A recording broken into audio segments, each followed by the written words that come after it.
अस्सलाम वालेकुम friends and welcome back to my channel. तो आज के इस ब्लॉग में मैं आपके साथ शेयर करूंगी कुछ अपने घर के रूटीन जो कि अब समर में हो गए हैं, और एक दो गिफ्ट मैं शेयर करूंगी कि हस्बैंड जब सऊदी से आए थे तो मेरे लिए क्या गिफ्ट लाए और बच्चों के लिए क्या लाए। तो चलिए शुरुआत करते हैं इस ब्लॉग की। तो यहाँ पर रिदा खोल रही हैं पापा का बैग जो कि वो लेकर आए थे सऊदी से। तो ईद उन्होंने हमारे साथ ही सेलिब्रेट की थी, हमारे साथ ही मनाई थी। ईद से 2-3 दिन पहले आ गए थे ताकि अपने बच्चों के साथ वो ईद की खुशियाँ बांट सकें, क्योंकि पहले था इरादा हमारा जाने का, तो किसी वजह से हम नहीं जा पाए, तो उन्होंने सोचा कि वही यहाँ पर आ जाएं। तो ये देखिए कपड़ों के अलावा रिदा छाट रही हैं अपना सामान। तो जो उन्होंने मंगाया था वो ये देख रही हैं। तो सबसे पहला जो ये गिफ्ट निकला है ये यासिर के लिए लेकर आए थे पियानो।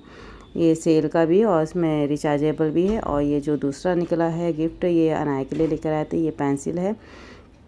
और साथ ही में चिप्स वगैरह और जो चॉकलेट्स जो बच्चों ने अपनी फरमाइश पे मंगाई थी तो वो लेकर आए थे इनके पापा। और ये चॉकलेट स्टिक मैंने यासिर के लिए मंगाई थी। तो यह बच्चों का सारा सामान था। ये नूडल्स रिदा ने मंगाए थे डिफरेंट तरह के अपनी पसंद के। चिकन फ्लेवर था, स्पाइसी था, करी फ्लेवर थे, और ये मार्शमेलो। तो इस तरह के खाने पीने की चीज़ें मोस्टली बच्चों ने मंगाई थी कि बाहर की चीज़ें मंगा कर देखें। वैसे जब ये दुबई में रहती थी तो ये सारी चीज़ें वो खाती रहती थी, तो वही उनको याद आ रही थी कि जब अपने इनके पापा आएंगे तो ये अपने पापा से मंगाएंगे वहाँ से। और ये छोटी छोटी कार्स यासिर के लिए आई थी। और ये चॉकलेट्स के पैकेट और ये जो जैतून का तेल है यानी कि ऑलिव ऑयल है, ये मैंने मंगाए थे। 3 से 4 डब्बे मंगाए थे ताकि मैं अपने इन लॉज में दे सकूं। वहाँ पे मेरी जेठानी के घुटनों में अक्सर दर्द रहता है तो वो इसको मसाज करती हैं। तो एक डब्बा मैंने अपने लिए रख लिया था, बाकी मैंने सब में बांट दिया था। और ऑलिव ऑयल कह रही हूँ, ऑलिव्स भी मंगाए थे वहाँ से मैंने, जैतून मंगाए थे। और ये देखिए इरेज़र, ये बहुत डिफरेंट तरह के इरेज़र होते हैं, छोटे छोटे मिनिएचर्स हैं ये। और ये छोटे से बखूर है, बॉटल है बखूर की, लोबान जिसे कहते हैं। तो ये मैंने मंगाया था। इसकी खुशबू बहुत ही अच्छी है।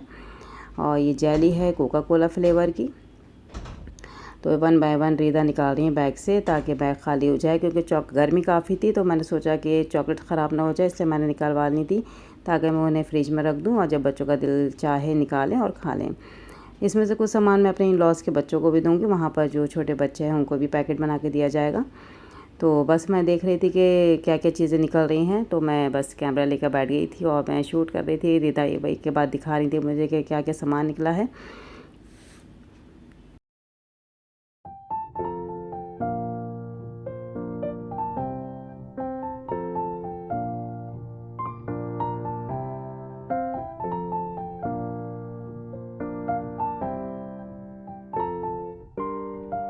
बैग में से एक ये भी पैकेट निकला था अजवा डेट्स का, ये लेकर आए थे हस्बैंड मेरे लिए। काफ़ी डिफरेंट और काफ़ी टेस्टी थी ये डेट्स। और इस तरह की चॉकलेट ये रीदा ने अपने लिए पर्सनली मंगाई थी, तो ये अपनी बहनों को नहीं दे रही थी, कहा था कि मैं ही यूज़ करूँगी। फिर भी बाद में उसने एक एक दे दी थी बहनों को। और ये वाला भी चॉकलेट का डब्बा ये रीदा ने अपनी पसंद से मंगाया था अपने पापा से। और ये मैगी क्यूब्स मैंने मंगाए थे अपने लिए कि ताकि मैं कुकिंग में इसका यूज़ कर सकूं। जब मैं दुबई में रहती थी तो अक्सर मैं इन क्यूब्स का यूज़ करती थी यखनी में, या फिर सब्ज़ी या दाल में भी अगर डाल दें इसका क्यूब तो काफ़ी टेस्टी हो जाती है दाल सब्ज़ी भी। तो इसलिए मैंने मंगा लिया था कि अब तो मुझे 1 साल यहाँ पर रहना है तो क्यों ना मैं वहाँ की ये चीज़ मंगा लूँ, क्योंकि पहले इरादा था वहाँ पे जाने का, वहाँ पर सऊदी अपने हस्बैंड के पास। लेकिन अब कुछ ऐसे हालात हो गए हैं कि मुझे 1 साल यहीं पर रहना पड़ेगा। बस ये है कि आते जाते रहेंगे, कभी मैं वहाँ चली जाऊँगी बच्चों को लेके, कभी वो यहाँ पर आ जाएंगे, तो 1 साल ऐसे ही काटना है। और ये देखिए पेंसिल बॉक्स अनाया ने मंगाया था अपनी पसंद से, क्योंकि अब न्यू सेशन स्टार्ट हो गया, बच्चे पास हो गए अल्हम्दुलिल्लाह, नए क्लास में जा चुके हैं, तो उसके लिए ये सामान ले रहे हैं। तो इन्होंने अपने पापा से नई पेंसिल बॉक्स वहीं से मंगा ली कि आ रहे हैं तो लेते आए। और ये देखिए क्या हाल हो गया है रूम का। तो दरअसल हमने अपना बेड हटा दिया है मैट्रेस नीचे बिछाने के लिए, क्योंकि यासिर अब क्रॉलिंग तो करता ही है, लेकिन अब थोड़ा सा चलने लगा है। तो ये डर है कि वो बेड पे से गिर ना जाए, और एक बार गिर भी गया था तो डर है कि ज़्यादा चोट ना लगे। तो इसलिए हमने ये जो बेड है हटा के, फोल्डेबल है ये, इसको पीछे कर दिया है। और हमने मैट्रेस बिछाना चाहिए तो नीचे इतनी गंदगी थी, तो मैंने सोचा कि हमारी जो हेल्पर आएगी उससे मैं रगड़वा के साफ़ करूँगी, जितना मुझसे हो सका था मैंने उस टाइम कर दिया था। तो नेक्स्ट डे मॉर्निंग में मैं उसका वेट कर रही थी, तो यहाँ पर मैंने उसको मॉपिंग मशीन निकाल कर दी।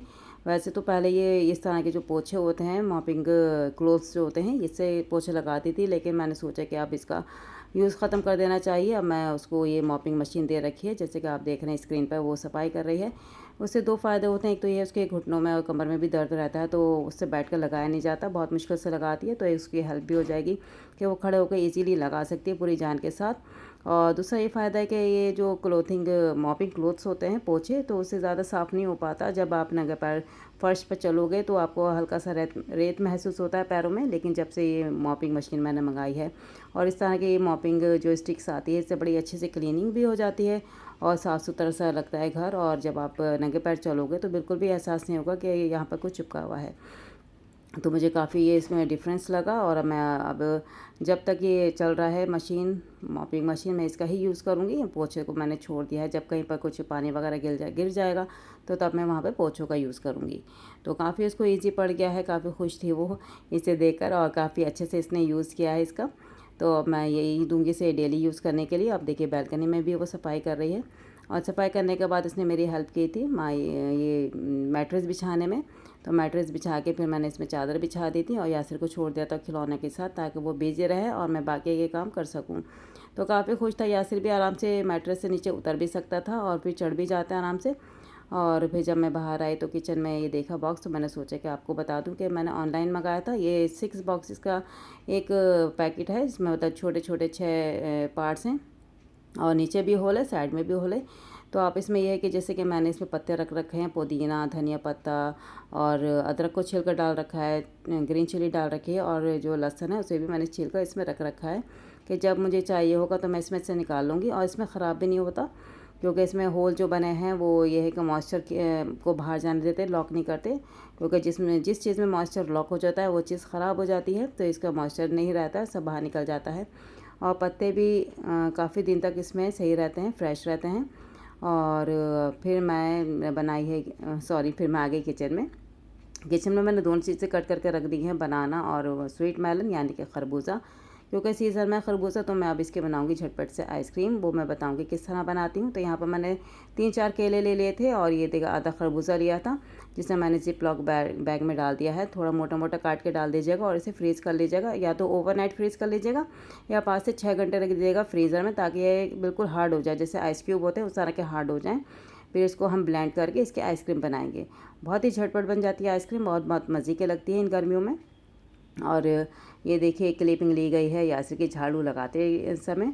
तो रिदा के पास कैमरा था तो उसने क्लिपिंग ले ली। दरअसल मैं कुछ शाम में कमरा ख़राब हो रहा था, मतलब थोड़ा मैसी हो रहा था, मैंने सोचा सफाई कर लूँ, क्योंकि हमारी जो हेल्पर है वो सुबह साफ़ करके चली जाती है, लेकिन शाम में थोड़ी सी गंदगी हो जाती है तो मैं ही झाड़ू लगा लेती हूँ। कभी कभार बच्चे भी लगा लेते हैं, तो मैं बस झाड़ू ही लगा रही थी कि यासिर ने मेरे हाथ में झाड़ू देखकर बस मेरे हाथ से छीन ली और ख़ुद लगाने बैठ गए। खैर, तो सफाई करके फिर मैं आ गई रूम में, क्योंकि मुझे यासिर की कैबिनेट साफ़ करनी थी, शेल्फ साफ़ करना था। तो यासिर को मैंने अगेन बेड पर रखा, टॉयज़ डाल दिया और थोड़ा टीवी खोल दिया था ताकि उसका ध्यान टीवी में रहे, मुझे परेशान ना करे। फिर ये जो ऊपर वाली शेल्फ है इसमें यासिर के कपड़े रखती हूँ मैं। तो विंटर के सारे कपड़े मैंने फ़ोल्ड करके अलग रख दिए थे और जितने भी समर के इसकी टी शर्ट्स थी, शॉर्ट्स थे, वो मैंने आगे रख दिए थे ताकि ईज़िली मुझे मिल जाए। और दोपहर के टाइम मैंने बनाए थे ये हरे चने का पुलाव, जो कि बहुत ही मज़े का लगा बच्चों को, थोड़ा स्पाइसी था तो काफ़ी अच्छा लगा। दही और चटनी और अचार के साथ बच्चों ने एंजॉय किया। तो इसी तरह मैं बना देती हूँ, कभी मटर डाल देती हूँ, कभी काले चने, कभी हरे चने, क्योंकि सीज़न में थे हरे चने तो मैंने फ्रीज़ करके रख लिए थे कि जब इसकी ज़रूरत होगी तो मैं यूज़ कर लूँगी। तो बस आज दोपहर में मैंने सोचा कि हरे चने का ये पुलाव बना लिया जाए। और शाम को ही एक डिलीवरी आई थी मेरे मोबाइल की, क्योंकि मेरा मोबाइल जो पुराना वाला था वो ख़राब हो चुका था, कैमरा उसका थोड़ा सा परेशान कर रहा था। तो हस्बैंड थे मेरे आए हुए, तो उन्होंने जब ये देखा कि मुझे परेशानी हो रही है तो उन्होंने झटपट से मुझे एक ऑनलाइन मंगा कर ये गिफ्ट दिया है, मतलब ऑनलाइन गिफ्ट कर दिया था, अभी आया है। तो मैंने सोचा कि आपको बता दूँ कि मेरा नया मोबाइल आ चुका है और ये देखिए नया गिफ्ट हस्बैंड की तरफ से मिला है, सऊदी से लेकर आए हैं मेरे लिए। ये बालियाँ छोटी छोटी सी, तो मेरे कान एक्चुअली इतने नाजुक से हैं कि जब मैं उसमें आर्टिफिशियल कोई चीज़ पहनती हूँ तो पकने लगते हैं, तो मुझे सूट करता है गोल्ड या सिल्वर। तो यही मैं पहनती हूँ, या तो चांदी का कुछ पहनती हूँ या फिर सोने का। तो मेरी जो बालियाँ थी पहले की सोने की वो टूट गई थी, तो मेरे पास कुछ था नहीं। तो हस्बैंड जब आ रहे थे तो मैंने सोचा कि उनसे वहाँ से बाली मंगा लूँ, तो ये मेरे लिए बालियाँ लेकर आए थे इस तरह की। और ये ओपन कर रही हैं रिदा मेरा मोबाइल, और इसमें सब सेटिंग करेंगी। रिदा और अनाया दोनों मिलकर बैठ कर रहे थे और मैं मोबाइल के लेके वीडियो बना रही थी। तो ये देखिए इस तरह का है, इसका कैमरा काफ़ी अच्छा है, कैमरा अच्छा है, साउंड क्वालिटी बहुत अच्छी है। और काफ़ी अच्छे इसमें फीचर्स दे रखे हैं, वो वन बाय वन मैं आपको बताते रहूँगी जब मैं यूज़ करूँगी तो।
नेक्स्ट डे की क्लिपिंग है ये। मैं आई थी बालकनी में कुछ काम के लिए।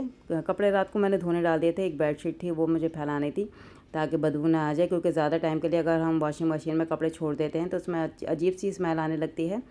तो मैंने सोचा स्मेल ना आ जाए, ये सोच के मैं सुबह आ गई थी यहाँ पर कि बेडशीट डाल दूँगी। और अनाया का एक सॉफ्ट टॉय था वो भी मैंने धोने डाल दिया था, क्योंकि ज़्यादा कपड़े नहीं थे तो मैंने सोचा कि इसमें ही धो लूँ।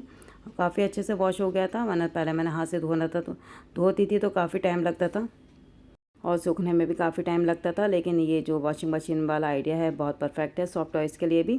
तो अब इसमें देखिए बिल्कुल ड्राई होकर बाहर निकला है, कुछ करने की ज़रूरत नहीं है। तो अगर आपके घर में भी सॉफ्ट टॉय हैं छोटे बच्चों के तो आप वॉशिंग मशीन यूज़ कर सकती हैं उन्हें धोने के लिए। और यासिर अभी सो रहे हैं तो सोचा काम निपटा लूँ। सुबह हेल्पर से मैंने ये चेयर्स भी धुलवा रही थी, क्योंकि मुझे यहाँ पर अपने रूम में मतलब जो हॉल है वहाँ पर ये चेयर रखनी थी, क्योंकि बाहर पड़े पड़े ये ख़राब हो रही थी, धूप में थोड़ी सी ख़राब हो गई थी और बारिश का पानी से भी थोड़ी ये ख़राब हो गई थी। तो सोचा इसको धुलवा के और यहाँ पर मैं कुशन रख दूँ। तो ये बाथरूम के बाहर थोड़ा सा एरिया खाली है तो वहीं पर मैंने ये चेयर रख रखी हैं, उस पर कुशन डाल रखे हैं, क्योंकि स्पेस काफ़ी था इस एरिया में। तो 2 चेयर रखी हुई ज़्यादा बुरी नहीं लग रही थी और छोटे साइज़ की चेयर है। और फिर ये इस तरह के मैंने रैक भी धुलवा लेते हैं हेल्पर से और ये सूख गए हैं। अब इसके बाद जितना बाथरूम का सामान जो था शैम्पू या बॉडी वॉश वगैरह वो मैं इसमें रख लूँगी, और जितना भी मुझे बेकार सामान लग रहा था वो मैं फेंक दूँगी। तो ये देखिए सब मैंने साइड में कर रखा है और इसके सूखने का वेट कर रही हूँ। जब ये रैक सूख जाएगा तो इसमें मैं सब चीज़ें सेट करके दोबारा से रख दूँगी। और ये देखिए वुडन वॉकर ये हस्बैंड लेकर आए थे, यहीं मुरादाबाद में मिल जाता है छोटी दुकानों पे जहाँ लकड़ी वगैरह का सामान मिलता है। तो ये यासिर के लिए लेकर आए थे। पहले तो मैं समझी बहुत हल्का होगा, लेकिन काफ़ी ये मज़बूत है, टिकाऊ है और काफ़ी स्ट्रॉन्ग है ये कि बच्चा आराम से इसमें वॉक कर सकता है।